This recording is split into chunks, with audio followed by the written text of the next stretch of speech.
आहे की कदाचित आत्ता ज्या पद्धतीनं नगर परिषदांच्या निवडणुका या इंजिनाच्या चिन्हावर लढू नका असं पक्षाच्या वतीनं सांगण्यात आलं होतं, तसं कदाचित भविष्यात दोन्ही पक्ष एकाच चिन्हावर निवडणुका मला असं वाटतं की जनरली संक्रांत ही 14 जानेवारीला असते, त्यामुळे आत्तापासून लोकांनी पतंग उडवू नये. या सगळ्या चर्चा ज्या आहेत, या सगळ्या पतंगबाजीच्या चर्चा आहेत. काय चर्चा झाली ती उद्धव साहेबांना माहिती आहे आणि राजसाहेबांना माहिती आहे, आपल्या कोणालाही माहिती नाही. पण मी एवढं निश्चितपणे सांगू शकतो की जे आज रोज रोज बातम्या बघतोय, अजून संक्रांतीला वेळ आहे, इतक्यात पतंग उडवू नये. परंतु जागा वाटपाच्या संदर्भात तुमच्या दोन पक्षांमध्ये काही प्राथमिक स्वरूपाच्या चर्चा झाल्या आहेत की नाहीये, की अजूनही मला असं वाटतं या गोष्टीचं उत्तर आत्ता या वेळेला कॅमेरासमोर देणं योग्य ठरणार नाही. योग्य वेळ आली की आम्ही तुम्हाला सगळी माहिती निश्चितपणे देऊ. जे निवडणुका सुरू आहेत, प्रचार सुरू आहे, मात्र भाजपचे आमदार उघडपणे धमक्या देत आहेत. त्यामुळे जास्त कराल तर कापून टाकण्यासोबत भाजपचे आमदार बावनकुळेंच्या समोरच विरोधकांना माज दुसरं काही नाही. हा सत्तेचा असलेला माज आहे आणि तो माज भारतीय जनता पक्षाचा सगळ्यांना दिसतोय.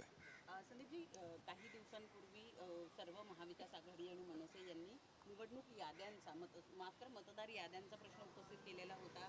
त्यानंतर मतदार याद्यांमधले जादाचे मतदार जे आहे, दुबार मतदार आहे, आम्ही डिलीट केलं असं निवडणूक आयोगानं सांगितलं होतं.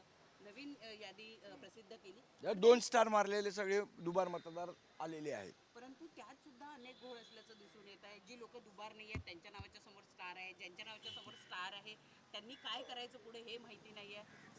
सगळी जी प्रक्रिया आहे ती राजकीय पक्ष आणि सर्वसामान्यांवर ढकलून निवडणूक आयोग गप्प बसलाय असं वाटायला लागलं. नाही, निवडणूक आयोगाचा आत्तापर्यंतच्या इतिहासातला सर्वात बोगस आणि ढिसाळ कारभार हा आपल्यासमोर आलेला आहे.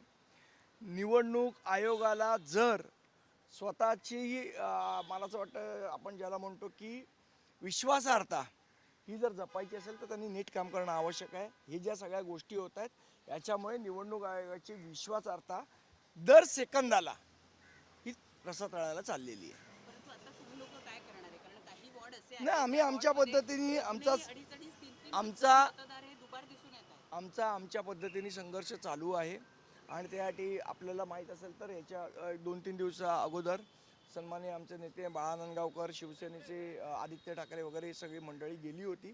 तो विरोधी पक्ष म्हणून जो निवडणूक आयोगाशी संघर्ष करायला पाहिजे तो आमचा चालू आहे. दुर्दैवाने सत्ताधारी पक्षाला वाटत नाही की मतदार याद्या क्लीन व्हाव्यात, म्हणून ते आम्हाला पाठिंबा देत नाही आहेत.